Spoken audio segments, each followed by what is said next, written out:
안녕하세요. 오늘은 참 귀한 날입니다. 우리 인생에서 다시는 반복되지 않는 유일무이한 날입니다. 이 날을 하나님 앞에서 믿음의 날로 만들어가는 우리 모두가 되었으면 좋겠습니다. 사도신경으로 우리의 신앙을 하나님 앞에 고백하겠습니다. 나는 전능하신 아버지 하나님, 천지의 창조주를 믿습니다. 나는 그의 유일하신 아들 우리 주 예수 그리스도를 믿습니다. 그는 성령으로 잉태되어 동정녀 마리아에게서 나시고 본디오 빌라도에게 고난을 받아 십자가에 못 박혀 죽으시고 장사된 지 사흘 만에 죽은 자 가운데서 다시 살아나셨으며 하늘에 오르시어 전능하신 아버지 하나님 우편에 앉아 계시다가 거기로부터 살아있는 자와 죽은 자를 심판하러 오십니다. 나는 성령을 믿으며 거룩한 공교회와 성도의 교제와 죄를 용서받는 것과 몸의 부활과 영생을 믿습니다. 아멘. 오늘 읽으실 하나님의 말씀은 요엘서 2장 28절에서 32절까지의 말씀입니다. 하나님의 말씀을 받들어 읽겠습니다. 그런 다음에 내가 모든 사람에게 나의 영을 부어주겠다. 너희의 아들, 딸은 예언을 하고 노인들은 꿈을 꾸고 젊은이들은 환상을 볼 것이다.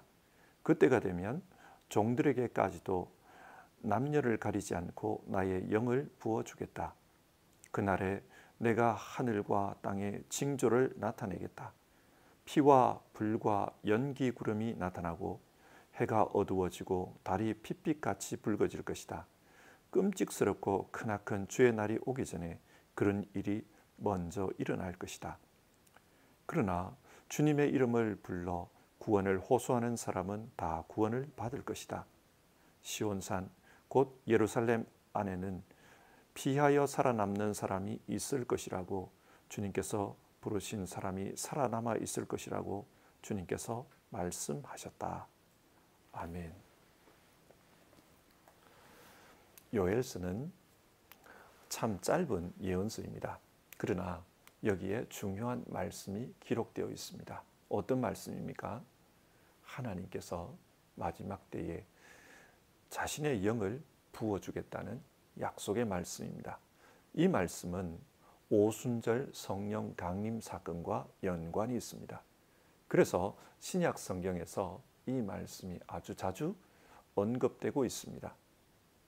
오늘 이 말씀을 살펴보면서 우리는 하나님 앞에 어떻게 신앙해야 하는가, 그것을 생각해 보도록 합시다. 먼저 요엘서는 자연재해 이야기로 시작됩니다. 어떤 자연재해가 있었습니까? 먼저 메뚜기 재앙이 있었습니다. 메뚜기가 나와서 모든 식물을 다 깔아먹었습니다. 1장 7절을 보면 그들이 우리의 포도나무를 망쳐놓았고 우리의 무화과나무도 그루터기만 남겨놓았다. 나무 껍질을 다 벗겨 그 줄기가 모두 하얗게 말랐다. 메뚜기가 포도나무나 무화과나무 껍질까지 갉아먹을 정도로 철저하게 파괴해버렸습니다. 이뿐만 아니라 밀과 보리, 밭에서 나는 모든 곡식도 갉아먹어버렸습니다. 그래서 이스라엘 땅이 황폐하게 되었습니다. 당시 사람들의 입장에서 이런 끔찍한 재앙은 처음 겪는 재앙이었던 것 같습니다. 그래서 1장 2절을 보면 너희가 살고 있는 지금이나 너희 조상들이 살던 지난날에 이런 일이 일어난 적이 있느냐, 그런 말씀을 하고 있습니다. 이제까지 본 적이 없었던 엄청난 그런 재앙이 일어난 것입니다. 그래서 사람들은 우리는 이제 망했다 그러면서 울부짖었습니다. 이 메뚜기 떼가 얼마나 대단했는가. 2장 10절을 보면 이 당시 메뚜기가 날아가는 모습이 잘 묘사되어 있는데요. 전진할 때는 땅이 진동하고 온 하늘이 흔들린다. 해와 달이 어두워지고 별들이 빛을 잃는다. 메뚜기 떼가 너무 많다 보니까 그 날갯짓 하는 소리가 웅웅 하면서 천지가 진동하는 것 같다는 거예요. 그리고 너무 많으니까 하늘이 캄캄하게 새카맣게 되었습니다. 실제로 아프리카나 중동 지역에서 발생한 메뚜기 재앙 이야기를 뉴스를 통해서 보면은 오늘 성경에 기록된 이 표현들이 과장이 아니라는 것을 알 수 있습니다. 가장 가까운 예로 2020년에 아프리카에서 메뚜기 재앙이 발생했습니다. 이때 발생한 메뚜기 떼가 얼마나 많았던지 길이 100km, 넓이 100km의 하늘이 메뚜기 때문에 새카맣게 되었다. 그런 보도가 있었습니다. 엄청난 물이었습니다. 그리고 이 메뚜기들이 얼마나 먹성이 좋은지요. 보통 자기 몸무게의 3배를 먹어치운다고 합니다. 그래서 2020년에 발생한 이 재앙으로 말미암아 피해액이 10조가 넘었다는 기사를 보았습니다. 넓이 100km, 길이 100km. 이스라엘 땅은 그렇게 넓지가 않습니다. 그러므로 이런 크기의 메뚜기 떼가 한번 지나가고 나면 이스라엘 영토 자체가 초토화가 됩니다. 그런데 메뚜기 재앙만 있었던 것이 아닙니다. 그 다음에는 가뭄이 찾아왔습니다. 19절과 20절을 보면요. 불볕에 광야의 풀이 모두 타 죽고 들의 나무가 이글거리는 불꽃에 모두 타버렸습니다. 가뭄으로 말미암아서 모든 식물들이 죽었습니다. 메뚜기가 지나간 다음에 남아있는 식물조차 다 죽은 거예요. 그래서 곡식 창고에 거두어 드릴 식물이 없었다. 그렇게 성경은 말하고 있습니다. 자, 이런 자연재앙을 보면서 요엘 선지자는 이것은 단순한 자연재앙이 아니다. 임박한 하나님의 날을 예시하는 재앙이다. 그런 말을 합니다. 그래서 1장 15절을 보면요. 슬프다 그날이여 주님께서 심판하실 날이 다가왔다. 지금 이 재앙들은 하나님의 심판이 가까웠음을 알리는 징조라는 것입니다. 자, 그러면 우리는 이런 질문을 해볼 수 있어요. 하나님께서 왜 지금 이스라엘을 심판하려고 하는 것일까요? 심판하시려는 이유가 무엇입니까? 앞에서 말씀드린 것처럼 요엘 선지자가 언제 활동했는지 정확하게 알 수 없습니다. 그런데 요엘서를 읽다 보면 예루살렘이 이미 망했고 유다 백성이 여러 나라에 흩어져 살고 있다. 그런 이야기가 나옵니다. 이것으로 미루어 볼 때 요엘서는 바벨론 포로 이후에 기록되었다는 것을 알 수 있습니다. 그런데 요엘서에는 하나님의 성전에 대한 이야기가 나옵니다. 그리고 다시 제거된 성벽에 대한 이야기도 나옵니다. 이런 말씀들을 근거로 해서 신학자들은 요엘서가 에스라 시대, 느헤미야 시대 이후에 기록된 말씀이 아닐까 그렇게 추측합니다. 그렇게 보면 대략 주전 450년에서 주전 400년 사이에 기록된 말씀이라고 여길 수 있습니다. 이 당시에 활동했던 다른 선지자로는 말라기가 있습니다. 자, 이 당시 이스라엘의 상황이 어떠했을까? 바벨론 포로에서 돌아온 그 포로기한 1세대는 이제 하나님께서 새로운 이스라엘을 세우시도록 우리를 인도해 주셨다. 따라서 새로운 이스라엘을 세우면 하나님이 돕고 또 하나님께서 우리를 통해서 새로운 역사를 펼쳐가실 것이다. 그런 기대가 있었습니다. 이스라엘이 다시 재건되면 하나님의 역사가 나타날 거다. 그런 기대가 있었어요. 그런 기대가 있었기 때문에 현실적인 어려움이 있어도 성전을 짓고 또 성벽을 세우는 그런 일들을 했던 겁니다. 하지만 실제 삶은 어떠했습니까? 성전이 지어지고 성벽이 세워진 다음에도 이스라엘은 여전히 이방인의 압제하에 놓여 있었습니다. 그리고 고향 땅으로 돌아와서 하나님의 역사를 기대하는 사람들에게 경제적인 어려움이 다가왔습니다. 사람들이 기대했던 것과는 전혀 다른 그런 고통의 세월을 살아야만 했던 겁니다. 하나님이 우리를 돕고 있다. 그런 생각이 들지 않았어요. 그래서 많은 사람들이 이 어려움을 겪으면서 신앙적인 회의에 빠집니다. 말라기서를 보면 이 당시 이스라엘 사람들은 형식적으로는 하나님께 제사를 드렸지만 마음은 이미 하나님께서 떠나 있었습니다. 그래서 자기들이 잘 먹지 못하는 것, 쓰지도 못하는 것, 그런 쓸모없는 재물들을 가져와서 하나님께 제물이라고 드렸다는 것을 말라기 선지자가 비난하고 있습니다. 사람들이 왜 이렇게 했을까요? 그들은 하나님에 대한 기대가 없었습니다. 진짜 하나님이 살아계시는가? 그것에 대해 의심이 컸습니다. 신학자들에 따르면 요엘서 당시의 사람들도 이런 모습이었을 것이다, 그렇게 추측합니다. 그래서 요엘 선지자는 메뚜기 재앙과 가뭄 재앙을 보면서 이것은 하나님의 심판이다, 그렇게 말하는 겁니다. 우리가 하나님을 올바로 섬기지 못하기 때문에 하나님께서 심판을 내리신 것이다, 그리고 최후의 심판이 다가오고 있다, 그렇게 말하고 있는 겁니다. 자, 여러분, 하나님의 최후의 심판이 임박했다면 그러면 어떻게 해야 됩니까? 요엘 선지자는 회개하라고 합니다. 2장 12절과 13절인데요. 지금이라도 너희는 진심으로 회개하여라.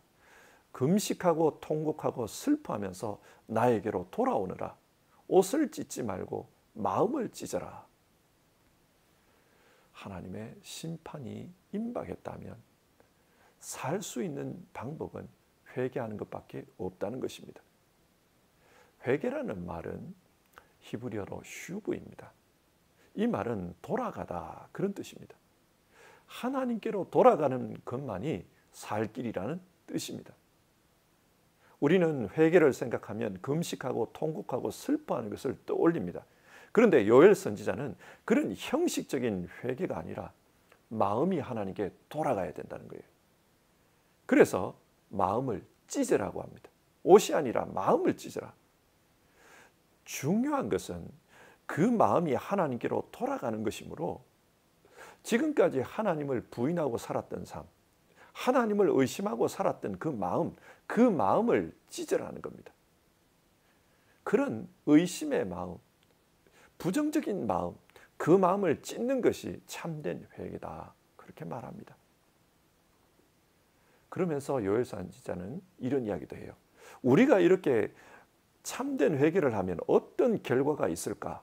2장 13절 보면 하나님은 은혜롭고 자비로우신 분이기 때문에 우리가 진심으로 회개하면 재앙을 거두어 주실 것이다, 그렇게 말합니다. 그리고 자신들이 살고 있는 그 땅에 하나님께서 풍요를 가져다 주실 것이다, 그런 약속을 합니다. 황폐한 땅이 회복되어 다시금 곡식과 새 포도주를 낼 수 있도록 만들어 주실 것이라고 합니다. 그뿐만이 아닙니다. 하나님께서 자신의 영을 부어 주실 것이라고 합니다. 2장 28절인데요. 그런 다음에 내가 모든 사람에게 나의 영을 부어 주겠다. 너희의 아들 딸은 예언을 하고 노인들은 꿈을 꾸고 젊은이들은 환상을 볼 것이다. 하나님께서 물질적인 회복뿐만 아니라 영적인 회복을 허락하신다는 겁니다. 회개한 사람에게 왜 이런 약속의 말씀을 주시는 것일까? 앞에서 이스라엘이 하나님의 심판을 받게 된 이유가 무엇이라고 했습니까? 하나님의 존재를 의심한 것입니다. 하나님을 모르기 때문에 하나님이 함께한다는 것을 의심했습니다. 사람들이 하나님을 몰랐던 이유는 하나님은 영이기 때문에 볼 수도 없고 만질 수도 없습니다. 그래서 의심한 겁니다. 그런데 영이신 하나님께서 직접 찾아오셔서 그 심령의 역사를 하시겠다는 겁니다. 그러면 사람들이 하나님을 알게 되었기 때문에 예언을 하게 됩니다. 그리고 백성들은 꿈을 통해 환상을 통해 하나님의 역사를 보게 됩니다. 이때는 젊은이도 늙은이도 예외가 없습니다. 하나님을 다 알게 될 것이라고 합니다. 이것으로 끝이 아닙니다. 그날에 해가 어두워지고 달이 핏빛같이 붉어질 것이라고 했습니다. 본격적인 하나님의 심판이 임한다. 누구에게? 하나님을 믿지 않는 사람들입니다. 그날 주님의 이름을 부르는 사람들은 구원을 받을 것이지만 하나님을 믿지 않는 사람들은 심판을 받게 될 것이다. 특별히 하나님을 믿는 사람들을 힘들게 했던 그 사람들이 심판을 받을 것이다. 요엘서 3장은 그것을 말씀하고 있습니다. 자, 이상의 본문 내용을 한번 정리해 봅시다. 요엘서는 현실에 임한 고통을 통해서 우리가 깨달아야 할 것이 있다. 그것을 말합니다. 그게 뭡니까? 하나님께 돌아가야 될 때라는 것입니다. 요엘 선지자는 자신들에게 임한 이 고통이 단순한 고통이 아니라고 보았습니다. 하나님의 날이 임박해서 주어진 고통이다. 죄 가운데 사는 사람들이 심판받을 날이 가까웠다. 그렇게 생각했습니다. 그래서 하나님께 돌아가자, 회개하자, 그렇게 말합니다. 이렇게 회개하면 하나님께서 현실의 회복도 이루어 주시지만 동시에 영적인 회복을 이루어 주신다. 성령께서 임하게 해 주실 것이다. 그 말씀을 합니다. 여러분, 이 말씀에 따르면 고통의 때는 하나님께서 은혜를 부어주시는 때이기도 하다는 것을 알아야 합니다. 고통을 통해서 회개하면 하나님의 은혜가 임하게 됩니다. 사람에게는 왜 고통이 임할까요? 성경은 많은 부분에서 이런 고통은 죄와 연관이 있다고 말합니다. 물론 모든 고통이 죄와 연관이 있는 것은 아닙니다. 그러나 많은 부분에서 그렇다는 거예요. 그렇기 때문에 고통의 상황이 벌어지면 먼저 자기 자신을 돌아보면서 내가 하나님 앞에 잘못한 것은 없나, 자기 상태를 점검하는 것이 옳다. 그것이 올바른 신앙 자세다. 성경은 우리에게 그렇게 교훈합니다. 성경 말씀에 따르면 의인은 없나니 하나도 없도다. 온 인류가 죄 아래 있다고 말씀합니다. 그래서 이 인류의 고통이 임합니다. 하나님은 이 죄 아래 있는 인간의 대표로 예수님을 세우셨습니다. 십자가에 매다셨습니다. 그래서 예수님은 채찍에 맞고 못에 찔리고 창에 찔리고 온갖 육체적인 고통을 십자가에서 당하십니다. 뿐만 아니라 영적으로 나의 하나님 어찌하여 나를 버리시나이까, 하나님께 버림받는 그런 고통도 당하십니다. 또 사람들에게 버림받는 고통도 당했습니다. 십자가를 옆을 지나가는 사람들이 조롱하고 비방합니다. 이런 주님의 고통이 우리 인간을 죄로부터 구원해 주십니다. 우리 대신해서 고통당하셨기 때문에 우리는 그 예수님 안에서 죄로부터 구원함을 얻습니다. 예수님으로 말미암아 죄 문제가 해결되었습니다. 이렇게 죄 문제가 해결되면 하나님의 성령이 임합니다. 오순절 마가의 다락방에 임했던 그 성령을 생각해 보십시오. 예수님의 십자가 사건 이후 주님을 믿는 사람들의 영이 깨끗해졌습니다. 그때 하나님은 그들에게 성령을 부어주셨습니다. 우리 역시 어려움을 당했을 때 우리 자신을 돌아보며 하나님 앞에서 돌아가면, 하나님께로 돌아가면 이런 성령의 역사가 일어날 것입니다. 모든 고통이 죄 때문은 아닙니다. 그러나 많은 고통이 죄와 연관이 있습니다. 그래서 고통 속에서 자신을 돌아보는 것은 올바른 신앙의 태도라는 것을 우리는 기억해야 합니다. 혹 내가 하나님께로 돌아가야 할 그런 문제가 있는 것은 아닌가, 스스로를 돌아보는 것이 그 사람에게 유익합니다. 그렇게 돌아보는 사람에게 하나님은 성령을 허락하십니다. 그리고 그 성령을 통해서 하나님의 역사가 일어나게 하십니다. 그리고 하나님의 역사를 통해서 은혜의 삶을 살도록 이끌어 주십니다. 사랑하는 성도 여러분, 고난의 때에 하나님께로 돌아가고자 하는 사람, 그 사람이 성령의 역사를 체험합니다. 그리고 하나님은 그런 사람에게 하나님의 은혜를 부어주신다는 것을 꼭 기억했으면 좋겠습니다. 오늘 하루 우리 자신을 돌아보면서 살겠다, 그런 마음으로 찬송하고 하루를 시작합시다. 찬송가 254장 내 주의 보혈은 우리 1절 2절 부르겠습니다.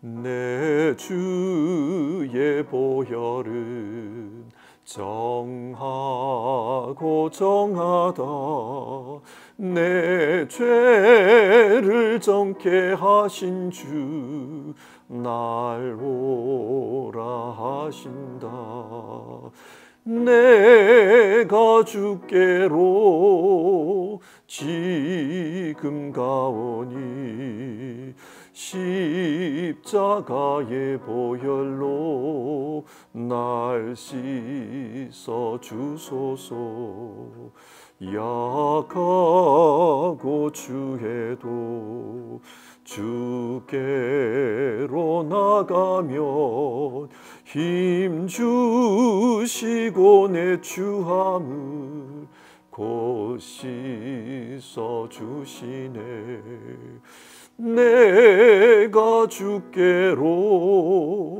지금 가오니 십자가의 보혈로 날 씻어 주소서. 아멘. 같이 기도하겠습니다. 하나님은 회개하는 자에게 성령을 허락해 주셨다. 오늘 말씀을 통해 살펴보았습니다.